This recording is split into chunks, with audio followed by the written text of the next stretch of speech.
Welcome back to the Holosky Podcast. We are your hosts. I'm Steven. And Kyle. And it's Thursday, which means it's our listener experience day. I was super confused there for a second. Yeah. By you saying it's Thursday. I'm like, what the hell are you talking about? It's actually Saturday. Right. But it's not to be confused with Monday when the regular show goes out. Or Tuesday when the night shift drops. So those listening to this, it's Thursday. Speaking of the night shift, if you are a fan of the night shift, you know by now that in the month of December, we are going to do the live shows on YouTube on Monday nights. The schedule or holiday schedule is a little crowded and convoluted in this season, so we're going to move it to Monday just for the month of December. So come and hang out with us there at YouTube, 8 p.m. Central, night shift. Bring your weird stories, and we can talk about them. But if you'd rather have your weird story featured here, Kyle's got some information.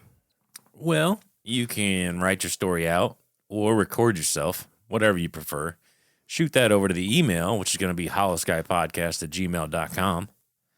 Or you can text/call the holophone, which is going to be 618-556-0837. You can also send anything cool or weird to the P.O. Box, which is going to be P.O. Box 145, Fieldon, Illinois, 62031. And we will be eagerly awaiting your treasures and responses. Yes. Cursed objects. Yeah. What else? Haunted objects. Cool stuff. Things that you stole from the basement of the Vatican. Like breakfast burritos. From the basement of the Vatican. Yes. I bet they have some fire ones in there. They're probably delicious. I would bet money. It's good enough for the Lord. It's good enough for me. That's what I'm saying. If you'd like to support us, there's plenty of ways you can do it. Check out the Patreon. We got a bunch of extra content over there. You can check out the tiers, see what you want. We got episodes without ads, which everybody loves. There's a bunch of goodies over there. You can go to the website, holoskypodcast.com, find some dope-ass merch, and buy it and rep the Holo Cult 100. That is the cool thing to do. Yeah. That's what all the cool kids are doing these days. I mean, I just hear it from everybody on the streets. I'm not exactly a cool kid, but that's just what I've been hearing. So, I don't know. Yeah, you can leave us a 5-star rating and review, which I will shout out on Mondays. Also what the cool kids are doing. True. But you can share the show word of mouth. It's the best thing you can do. Keep repping the Holo Cult. Share the show on social media. You know the deal. Now we're going to get into what everybody's here for, and that is this week's listener experience. This listener experience comes to us from our friend, Matthew. I said Maddie. It's Matthew, but I just automatically gave him a nickname. Sorry, Matthew. It's your new name now. Yeah, that's your Holo Cult name at this point. But it's titled Skinwalker Eyes. Gross. Yeah. Matthew says, I was listening to the recent episode that you had the Skinwalker dude on talking about hunting the Skinwalkers, and something he said reminded me of a creepy thing that happened while I was hunting alone in the early morning of the Uinta Mountains out in Utah. When he mentioned the red lights flashing in the distance were the eyes of skinwalkers watching the area remotely, I was dumbstruck and was taken back to about 2 years ago where I saw similar red lights flashing in and out, following me through the woods. He described the skinwalkers using blood crystals to more or less remote view a different area or scout out a location. I'd never heard that said of skinwalkers, so when I heard it, I started making the connection to my creepy morning that happened back in October of 2021. I've been back to the same area many times in the last 3 years. It's always given me the creeps when I get in this particular aspen meadow. I stumbled across the area by accident in 2020 after my truck broke down, and I couldn't drive up the off-road trail to hunt the area I had scouted for weeks leading up to the hunt. I was searching Google Earth and found what looked like the perfect area to camp and hunt, but it didn't require much off-roading to get to. The camp is at the top of a steep hillside that has a good view down into the valley below. It overlooks what I describe as 3 shelves, a steep hill, then a level area or shelf followed by another drop-off to another level area, etc., dropping you to the bottom of a valley between two mountains. The third shelf down levels out and has many game trails winding through this aspen meadow. Being my first time in this area, I was making my way in by hanging a neon green surveyor's tape, so I was able to find my way back to camp. The first creepy thing I noticed was on my second day walking through the aspen meadow after my morning hunt. I looked up and noticed what looked like a freshly carved cross about 20 feet up in one of the aspens, similar to all those jackasses that carve their initials in the aspens at ground level. But this was high up in the tree, and it looked fresh. Thought it was weird, but kept going on. In about the next half-mile walk back to camp, I saw about 10 more crosses, all the way up, higher in the tree than any person could reach without climbing, and all perfectly straight T-shapes. Nothing else weird happened that year, other than the creepy feeling walking alone through the aspen meadow. But it was a promising place to hunt, so I went back the next hunting season, which is 2021. I camped at the exact spot to hunt that year, only this time I was more familiar with the area. I'd been back a few times throughout the year to scout it out and put up trail cams, so I was more familiar and didn't need to follow my trail markers in and out. Where things start to get creepy, and my reason for writing this email, was on the opening morning of the deer hunt in October of 2021. I woke up early around 4 a.m., made my coffee, and ate something real quick. Then started hiking down those same 3 shelves to get to the creepy aspen meadow. As I was hiking in the dark, hours before the sun comes up to get to my spot, that is about a mile away from camp, but you have to go through this aspen meadow to get there. As I was slowly dropping down the steep hills from my camp, I kept hearing rustling and getting the feeling like I'm not alone. But I'm in the dark forest where hundreds of other animals live, so I chalk it up to animals rustling around after I walk past, and kept going to the third shelf toward the aspen meadow. I know there are cougars in the area, so I always made it a point to look behind me and shine my light back up every 30 feet or so while I'm hiking down in the dark to deter anything from sneaking up on me at night. At least that's my hope. With my flashlight, I pointed at the ground. I turned toward my right, and I saw the flashing red lights for the first time. They flickered in and out twice, then I couldn't see them again. I froze and tried to remain perfectly still, thinking there may be another hunter over there, so I focused my attention to where I saw the lights, maybe 20 to 30 feet up to my east. I shined my light and couldn't see anything. I even turned my light off to see if I could see another hunter's light moving around in the distance, but I saw nothing. I heard nothing. After a few minutes standing still and nothing happened, I turned my light back on and started moving again. The next time I stopped to look behind, I turned to my left and saw the red lights flicker in and out on the hillside to my west. Again, they flickered 2 or 3 times and then disappeared as soon as I started to focus on them. I stopped and listened again, thinking it may be another hunter, but everything was perfectly still. All the leaves had fallen off the trees, and there was a lot of deadfall, so it was impossible for anyone to walk this time of year in total silence, but I heard nothing. After waiting a minute or two, I started walking again and kept checking behind me every so often, and the next few times I didn't see anything. Just before I exited the aspen meadow to the clearing/watering hole I planned to hunt, I turned again to my right and saw the lights again. 2 red lights, like eyes in the night, but they were a foot away from my face, and turned off as soon as I saw them. I about shit myself, almost fell backwards, but I kept my balance. This time I knew it wasn't a hunter. It was so close to me, and when they turned off, there was nothing there. I scanned all around me and saw nothing. Could only hear my heart beating in my own chest.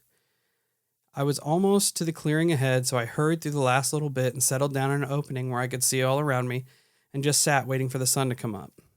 I sat there in the dark wondering if I was going crazy. I was on edge until the sun came up an hour or so later, but nothing else happened that morning. I'd never heard anything like this until the guest on your show brought up the red flickering lights being skinwalker eyes. I'd be curious to hear your thoughts on this. Earlier this year, I was camping with my family in the same general area and decided to go on a late morning hike by myself. My wife and 3-month-old son stayed back at the trailer while I hiked to the same hunting spot. I came up farther east of the creepy aspen meadow, but was going to walk through the meadow on my way back, as it was a more direct route to camp. I started walking back through the aspens, and I could hear children playing and laughing in the distance. I didn't think much of it, as there were plenty of places to camp close by. I kept walking, and the children playing got louder and louder, to the point that I should be able to see them, but I couldn't. I got creeped out thinking one of two things was happening. Either there are kids up ahead and the crazy-looking bearded man with a gun on his chest was going to scare the shit out of them, or there were no children up ahead and something wasn't right. Like I said, I was close enough to the sound that I should be able to see the kids playing, but couldn't see anyone around. Not wanting to find out, I got the hell out of the meadow and walked back to camp the long way. Anyway, that's the story of the red lights following me through the dark that I was reminded of by the Skinwalker dude. I've seen and heard lots of weird things in these mountains, but this is the creepiest story I have. Feel free to use it for the show or just archive it away in the folder of weird shit. Loving the show. Keep killing it, Matthew. Matthew, my friend, thank you so much, first off, for taking the time to write down and share your encounter with us. Yeah. Creepy, first and foremost. Definitely. I also had never heard of the red eye phenomenon with Skinwalker encounters until we spoke with Sean Klin. And I mean, if there's one guy to go to for Skinwalker information, it is definitely him. He is well versed in the lore and the culture surrounding the Skinwalker. It almost, with it disappearing in front of you, it almost feels like one of the more spiritual skinwalkers as opposed to a physical skinwalker. I agree.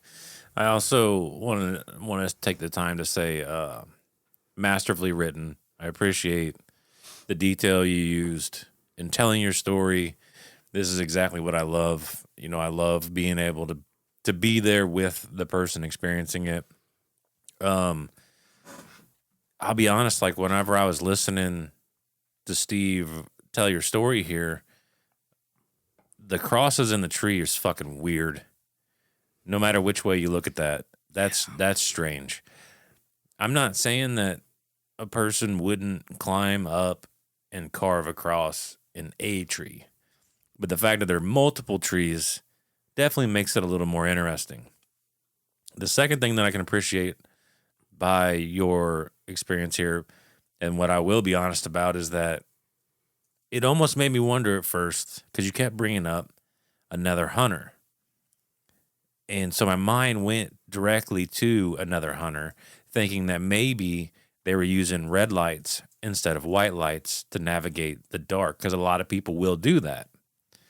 But as the story progressed, you find out that it's definitely not another hunter or hunters using these red lights to navigate the dark. By visualizing this, because of how you wrote it, I feel like Steve's right that if it is a skinwalker, no matter what it is, it's definitely on the spiritual aspect, on the plane there. But it almost kind of makes me feel like it's a little bit either malevolent or of the trickster type nature, because this whole time it's doing this dance with you, staying off in the distance, but enough that it can be seen. And then that last encounter with it, it was almost like it was done playing the game and it was going, now here I am. Yeah. You know what I'm saying? Solidifying itself. Yes. Like it felt very, I can't use a better word, but it almost feels like it was macho, like it was flexing on you. That very last encounter was like, boo. Like it was saying boo. Like letting you know that you're in my domain right now. It's not the other way around, sir. You are in my domain, and I'm making my presence known. And so it's I could understand why you would be floored and just scared, because I would be too. And I would be wondering the same thing. Is there something going wrong with my eyes? You know, did I clip myself in the eyes with my own flashlight, and now am I seeing spots, or are my eyes having a hard time adjusting? Like my mind would rationally run down these avenues. And then my brain would probably immediately go to man, there's probably something wrong with my eyes because I'm seeing these red dots off in the distance. I just feel like maybe there's something wrong with my eyes at this point. But then that last one solidifies it, like it's there in your face. You know what I'm saying? Like it's definitely different. Just like submitting the fact that you're not seeing shit. Oh yeah. Like it is legit. I don't know what the tree crosses are, man. I don't know if maybe there's some sort of symbolism within the culture in Utah that is maybe something we aren't privy to or we've overlooked. But I did, as I'm sitting here listening to Kyle, I looked into crosses in trees and their meanings. And the first one that popped up from Atlas Obscura, it says it's from Estonia. There are many ideas why these crosses are made. One of the origin of the tradition is that the soul uses the tree to climb up to get to heaven or the afterlife. However, the main belief behind the tradition is that it prevents the souls from returning to haunt others. Well, and that's weird because I was sitting here thinking, well, okay, let's theorize on this cross. What if it's like a barrier for something? Yeah. Too. Yeah, and when you first started talking about the eyes, I know we've came across a lot of Sasquatch encounters, Bigfoot encounters, where the eyes are yellow, the eyes are orange, the eyes are red. That's just kind of the first thing that I popped into my head. You do hear a lot of the yellow and red. Even with the dog man, you hear yellow and red. Yeah. I think we did a couple stories where the Sasquatch eyes were blue. That was more in the Arizona creepy too area, I believe. Now I don't know if it was like a blue hue or if maybe its pupils were blue. I'm assuming it was like how you would see the red and the yellow, but I don't know for sure. But dude, I don't know. I really don't know what it could be outside of a skinwalker or maybe some type of forest deity. Or because do you really hear about much or many instances like haunted woods, so to speak? I feel like most of that lore is directed towards specific deities or things like that. You know what I mean? Like I don't feel like it's like a perceived haunting, so to speak. I think it gets a lot more coverage in places outside of America. I'm sure there's plenty of haunted woods like people talk about in America, but you hear a lot in like Romania, and then you have and there's the couple in like Japan or something like that. Yeah, the haunted forest over there. Which I mean, Utah's weird. It's a weird place. And another thing that kind of is strange whenever you kind of rounded out your last experience there with the hearing the children in the woods, it's almost like it was essentially trying to lure you further in. Yeah. Because you said you followed it because you expected to see the children, and then it got so close that they should be there. That's when you thought, man, red flag. Let's get the hell out of here. Which is kind of the same thing it did with the eyes. Yeah. It's off in the distance and then it approaches. I don't know, man. I feel like it's a specific entity. I don't feel like it's a haunting per se. Like I could understand woods being haunted to a degree if there was like some type of mass event where a lot of souls were lost in this area. I get that.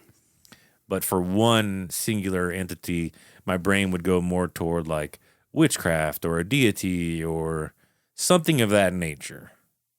Yeah. That's kind of where my brain goes outside of the possibility of it being a skinwalker. I don't even know, are skinwalkers prominent in that region? I don't know. Because Sean Klin made it sound like they're more prominent in, Navajo Nation versus, I don't know if this, I'm not good with my geography there, so forgive me if I fall off on that. But I don't know. I definitely feel like it's probably not the coolest thing that's there trying to hassle you. And I don't know all the lore behind all the different, forest entities and elementals, and like, there's a long list of things that it could be. And essentially, it could have just been that, it might not have had any nefarious will toward you at all. You could have just been in its spot. Oh, for sure. Absolutely. You know what I mean? And it's just like flashing those red warning eyes at you like, hey, you got your hand in my cookie jar. Right. It's time to step back. And when you kept pushing forward, finally it's like, I am here. Which I could see you that. are in my spot. I don't want to harm you. I just want you to get going. Right. I could see that. Like if it was an old god, so to speak, and it being like, hey, this is my peaceful place. Bounce the fuck out. Strange that the crosses were carved so high up in the tree. Yeah. And like I said, the fact that there's multiples is curious. Yeah, I mean, it could have been carved years ago and then it grew with the tree, right? Yeah, but he said it looked fresh. Yeah, I was going to look back at that. Yeah, that's weird. That's weird. That is weird. Because if it was a protection, that means somebody else stumbled on it recently as well. Yeah, something strange has been going on. And the cross is so specific. It's so specific to a religion. That's what makes it interesting to me. Yeah. Not to say that the cross wasn't used in other places around the world. It very well could have been. I'm also not privy in that knowledge either, but like we visualize it with like Christianity and stuff. So it's a very interesting image to use as a layer of protection. Yeah. If that's what it was. Because I was kind of also wondering if like maybe it was some sort of like arborist kind of thing that they were doing, but you wouldn't think they'd climb 20, 25 foot up into a damn tree. You wouldn't think so. It wouldn't make any sense. I don't know, man. That's weird. Weird encounter, Matthew. Curious to see what the Holocult thinks about it. Keep us updated if that's a place, because I mean that's recent, within the last 3-4 years. If you're still hunting that area, keep us updated if anything else goes on. Very curious. Sounds like a weird place. But again, thank you for taking the time to send your experience in. We greatly appreciate it. We will archive that in the file of weird shit. But check us out at all our social medias: Facebook, Instagram, YouTube, Twitter, TikTok, Discord, Reddit. Come and be part of the Holocult. Come join us. It's a fun thing to do. Till we meet again, stay safe, stay weird, and stay vigilant if you're out in the woods. Weird things happen in the woods.